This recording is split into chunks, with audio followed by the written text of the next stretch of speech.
요셉은 직위가 해제돼서 감옥으로 보내졌습니다. 인간이 얼마나 거짓되냐면 만물보다 거짓되고 심이나 부패한 것이 사람의 마음이라고 그랬어요. 감옥에 가야 할 사람은 보디발의 부인이죠. 감옥에 가야 할 사람은 감옥에 가지 않고 감옥에 가지 않아야 할 요셉이 직위가 해제돼서 감옥에 가게 된, 이것이 우리의 인생에 비일비재하게 일어나는 일들입니다. 가해자는 자기의 혐의를 피해자에게 뒤집어 씌우고 피해자는 오히려 가해자가 된 것인 양 감옥으로 가게 되는 기가 막힌 억울한 현실을 저희들이 목도하면서 살아갈 때가 많습니다. 요셉은 자기의 중심성으로 살려고 하지 않고 하나님의 중심성을 가지고 살려다가 억울한 일을 당하는 거예요. 이 세상은 자기 중심성으로 살아가는 이기주의가 너무나 만연돼 있어서 하나님 중심성으로 살아가려고 할 때에 우리는 억울한 일을 겪게 되는 거예요. 유혹을 거부했어요.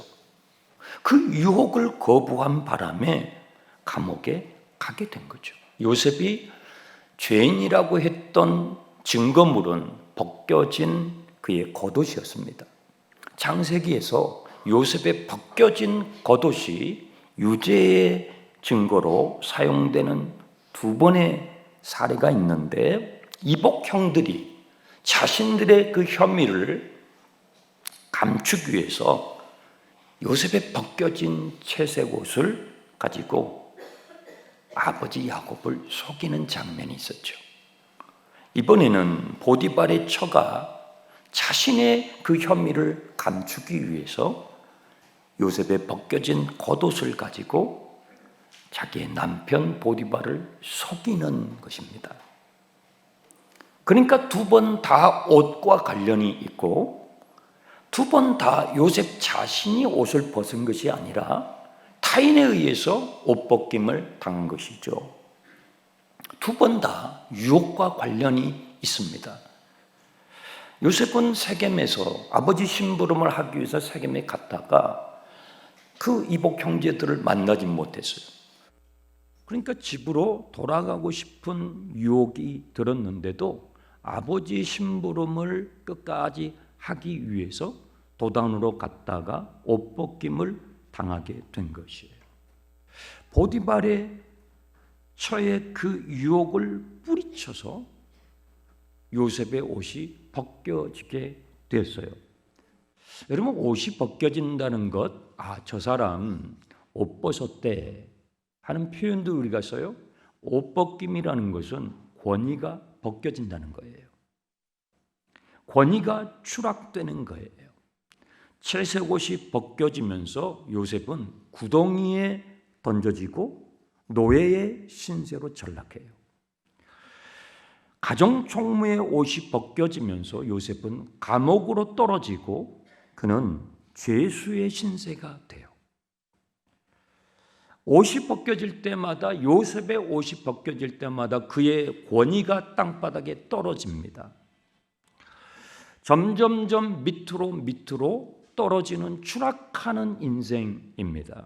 우리가 보기에는, 우리의 눈에는 정말로 요셉은 실패자요, 인생 낙오자입니다. 그런데 성경은 그렇게 증언하지 않아요.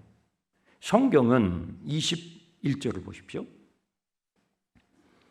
여호와께서 요셉과 여전히 함께하고 계신다고 말씀해요. 어떻게 하나님이 함께하고 계시는데 계속 추락합니까? 하나님이 함께 하시는데 직장에서 직위가 해제되고 강등되고 좌천됩니까? 하나님이 함께하고 계신데, 그런데 성경은 여전히 하나님께서 요셉과 함께하고 계신다라고 얘기하고 있어요. 그러면서 그에게 인자함을 더하시고 간수장에게 은혜를 받게 해주셨다라는 표현이 나와요. 우리 구약 성경에 인자 또 인애라는 표현들이 번역이 되어 있는데 이 단어는요 히브리의 헤세드라는 단어예요. 여러분 하나님의 사랑을 표현하는 신약 성경에서 헬라어가 아가페이죠. 그런데 구약 성경에서는 하나님의 사랑을 표현할 때 헤세드라는 단어를 쓰는데 바로 여기서 나오는 인자로 번역된 이 단어가 하나님의 사랑, 헤세드를 의미해요. 여전히 하나님께서 요셉을 사랑하고 계시고 여전히 요셉과 함께 계신다고 성경은 증언하는 거예요. 그래서 그에게 헤세드의 사랑을 하나님께서 더하심으로 감옥의 간수장에게 은혜를 입게 됐다라고 증언하는 것입니다. 여러분, 여러분의 삶에 주님의 헤세드의 은혜가 더해져서 여러분 주변의 상황 가운데서 주님의 은혜를 경험하시기를 축복합니다. 이것이 성경의 원리예요. 그래서 22절에 보시면 간수장이 옥중의 죄수들을 다 요셉에게 맡길 뿐만 아니라 그 재반 사무를 요셉에 처리할 수 있도록 간수장의 비서로 요셉이 발탁이 돼요. 그러면서 마지막 23절에 그가 범사에 형통하게 되었다라는 형통이라는 단어가 또다시 나옵니다. 우리는요, 그래도 우리는 이런 형통을 원하지 않아요. 이런 것들을 형통이라고 우리는 부르지도 않아요. 우리가 원하는 형통이 뭐예요? 우리는 감옥 안 가는 게 형통이에요. 우리는 억울한 일을 안 겪게 되는 게 형통이에요. 다른 사람들보다도 억울한 일 당하지 않고 다른 사람들보다도 고생한 일 덜 하면서 살아가는 것을 우리가 생각하는 형통은 그런 거예요. 부모님들이 자녀들 위해서 기도하면서 하나님 우리 자녀들이 형통한 복을 누리게 하소서 하면서 기도할 때에 그 기도의 내용 가운데에 감옥에 가는 일이 없게 하시고 다른 사람보다 억울한 일 당하지 않게 해주시고 다른 사람보다 고생하지 않게 해달라고 우리는 그런 의미에서 형통이라는 용어를 쓰죠. 네. 우리는 차라리 알바를 하더라도 비정규직 인턴이 되더라도 간수장의 비서는 안 하게 해주십시오. 감옥 같은 데는 가지 않게 해주십시오. 억울한 일은 당하지 않게 해주십시오라고 우리는 그렇게 형통을 이해하지요. 사람들의 눈에는 요셉은 강등되고 있고 추락하고 있는 것이 사실이에요. 그런데요, 하나님의 눈에는 반대입니다. 하나님의 눈에는 요셉은 올라가고 있어요. 사람들의 눈에는 요셉은 강등대에서 떨어져 추락하고 있어요. 하나님의 눈에는 요셉은 올라가고 있어요. 이것이 하나님의 지혜와 인간의 지혜의 차이예요. 하나님의 역사와 사람의 계획이 이만큼 다른 거죠. 사람의 눈에는 요셉은 실패자예요. 인생 낙오자입니다. 여러분 한번 생각을 해보세요. 만약에 요셉이 계속 아버지의 편애를 받으면서 가나안 땅에 있다고 한다면 어떻게 그 제국의 왕을 만나겠어요? 무슨 수로? 만날 길이 없죠. 만날 길이 없어요. 그래서 하나님께서는 하나님의 방법으로 요셉을 유학 보내신 거예요. 돈 한 푼도 안 받고요. 돈 한 푼도 지출하지 않고 하나님의 방법으로요. 사람의 방법이 아니에요. 그런데 우리가 보기에는 너무 고통스러운 방법이죠. 우리가 원하지 않는 방법이죠. 하나님의 방법으로 요셉을 애굽으로 유학 보내셨습니다. 유학 보내셔서 요셉을 공부를 시키시는데요. 인생의 밑바닥을 겪게 하세요. 이게 공부예요. 거기에서 그 밑바닥, 노예 생활은 인생의 가장 밑바닥이죠. 그 밑바닥에서 하루하루 비관하지 않고 비굴하지 않게 하나님을 의지하며 살아가는 삶을 살아가게 하셔요. 자기중심적인 이기적인 삶을 살아가던 요셉을 하나님 중심적인 하나님의 사람으로 하나님께서 빚어가고 계셔요. 요셉은요, 아버지한테 들은 것은 있어가지고 하나님에 대한 개념은 머리에 있어요. 하나님이 살아계시고 하나님이 우리의 삶 가운데 함께 인도하고 계신다는 개념은 머리에 있는데 가슴까지는 오지 않아요. 여러분 안에도, 여러분의 머리에도 하나님에 관한 개념들이 있을 거예요. 성경 말씀에 대한 개념들이 있을 거예요. 그런데 이 머리에 있는 개념이 가슴을 뛰게 하는 내 삶의 원리로 자리 잡는 이 머리에 있는 개념이 가슴까지 내려오는데 시간이 많이 걸려요. 어떤 사람은 10년, 어떤 사람은 20년, 어떤 사람은 30년 이상이요. 그런데 여러분, 머리에 있는 개념이 가슴을 뛰게 하는 삶의 원리가 되게 하는 빠른 길이 있어요. 뭔지 아십니까? 고난의 풀무불에 던지는 거예요. 고난의 풀무불에 들어가면요, 그 환경, 그 상황 가운데서 살아야 되기 때문에, 견뎌야 되기 때문에 자신이 가지고 있는 모든 실오라기 같은 자원들을 다 끄집어내서 사용하게 돼 있어요. 머리에만 있는 개념이 가슴으로 절절하게 파고 들어오도록 하시는 하나님의 기가 막힌 방법은요, 저와 여러분을 고난의 풀무불에 던져버리는 거예요.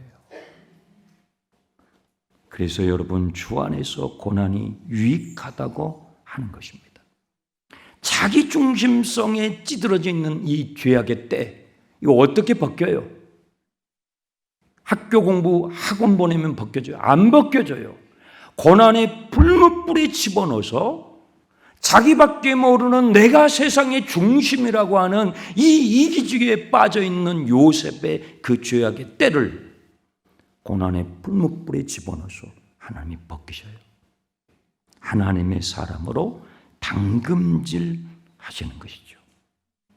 보디발은요, 그가 비록 불신자였지만 안목이 트여 있는 사람이었어요. 그는 애굽의 정치인이었잖아요.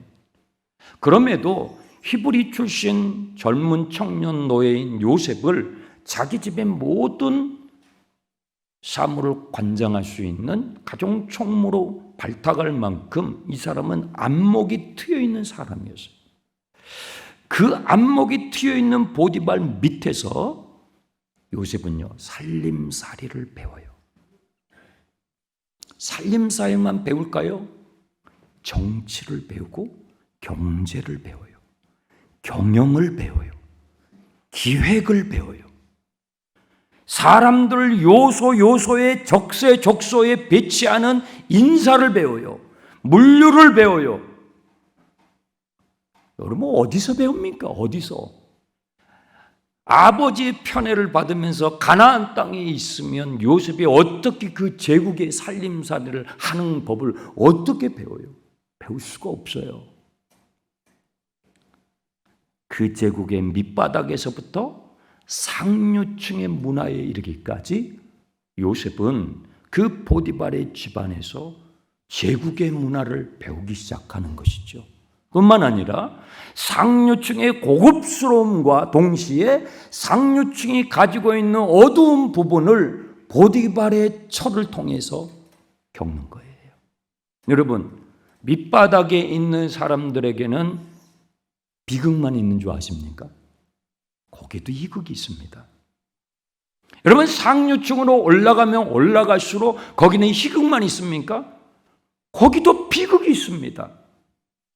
하나님께서는 요셉을 고난의 풀무불 속에 들어가게 해서 밑바닥에서부터 제국의 상류층에 이르기까지 또 그 이면의 어두운 부분까지를 겪게 하시고 또다시 감옥으로 또 들어가게 하는 거예요. 하나님의 당금질인 것입니다. 여러분, 대장장이가 호미 아시죠? 호미. 밭에서 김을 매는 호미 말입니다. 이 호미 하나를 대장장이가 만들려고 할 때에 20번 이상의 당금질을 하고요, 망치로 1000번 이상을 두들긴대. 좋은 호미 하나를 만들기 위해서.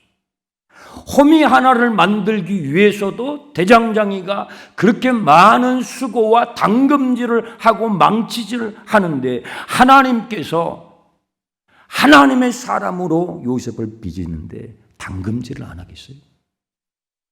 또 감옥에 또 집어넣는 거예요. 대장장이가 이 무쇠를 말이죠, 쇳덩어리를 당금질을 할 때에 쇠망치를 가지고 사정없이 두들겨 팹니다. 그리고 뜨거운 불구덩이에 그걸 집어넣습니다. 그리고 다시 차가운 물에 또 집어넣습니다. 이것을 반복합니다. 망치로 두들기고 불구덩이에 집어넣고 차가운 물에 또 넣습니다. 이럴 때에 그 무쇠는요, 강철이 되는 거예요.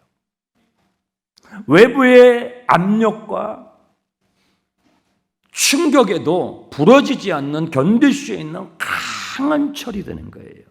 하나님께서 요셉을 지금 당금질하고 계시는 것입니다. 여러분, 왜 요셉이 총리가 돼야 합니까?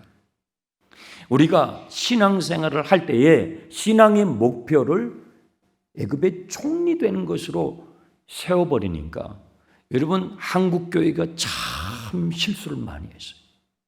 기복신앙이 돼버렸어요. 샤머니즘이 돼버렸어요. 신앙의 목표가 이 세상에서 총리가 되는 게 아니거든요. 요셉을 왜 하나님께서 총리로 세우려고 하십니까? 그 이유가 있잖아요. 그것은 다가오는 기근의 시대를 준비하기 위해서. 기근의 때에 배고픈 사람, 굶주린 사람들을 먹일 수 있는 하나님의 사람을 하나님께서 준비하기 위해서 요셉을 그 자리에 갖다 놓는 거거든요. 총리가 목적이 아니거든요. 근데 우리는, 한국교회는 그동안의 신앙의 목표를 세상에서 총리가 되는 것에 목표를 두다 보니까 기복적인 변질돼 버렸어요, 복음이. 신앙의 목표는 세상의 총리가 되는 게 아니고요. 성경이 말씀하는 형통의 복은요, 한번 따라서 해보세요. 성경이 말하는 형통의 복은 유통이다. 성경이 증언하는 형통의 복은요, 하나님의 복을 주위에 있는 사람들에게 유통시키는 거예요. 하나님께서 아브라함을 부르실 때에 너는 복의 사람이 되어라. 너가 가는 곳마다 그 복이 흘러갈 수 있도록, 주변에 배고프고 고통당하는 사람들에게 하나님의 복이 흘러갈 수 있도록 너는 하나님의 복을 유통하는 사람이 되라고 부르셨거든요. 그런데 우리는요, 하나님의 복을 독점하려고 그래요. 나누며 베풀며 섬기라고 주신 복을 나만을 위한 복으로 독점하려고 하다 보니까 이스라엘 사람들도요, 유대인만을 위한 하나님, 유대인만을 위한 복음으로 오해하면서 잘못된 선민 사상이 나왔어요. 잘못된 선민 사상으로 인하여 반유대주의가 나왔어요. 잘못된 신앙 행위로 인하여 반교회주의가 나와요. 교회는 그래서 변질됐던 것입니다. 신앙의 목표가 세상의 총리가 아니라 하나님이 주신 복을 여러분의 삶의 자리에서 유통시킬 수 있는 저와 여러분 되시길 축원합니다. 세상이 고도화되면 될수록요, 차가운 이성을 가진 박사님들보다도 밥사들이 많이 나와야 돼요. 제가 여러분들에게 밥사가 되라고 하잖아요. 세상이 4차 산업, 5차 산업, 앞으로 6차, 7차 계속 고도화되겠죠.